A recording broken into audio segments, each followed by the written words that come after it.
إن الذين لا يؤمنون بالآخرة ليسمون الملائكة تسمية الأنثى وما لهم به من علم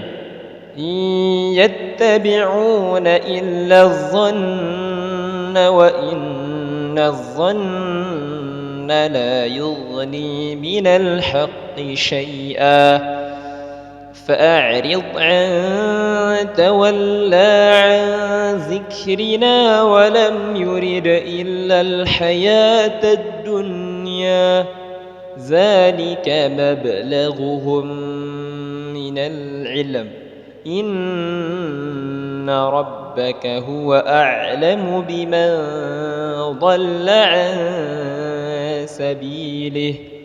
وهو أعلم بمن اهتدى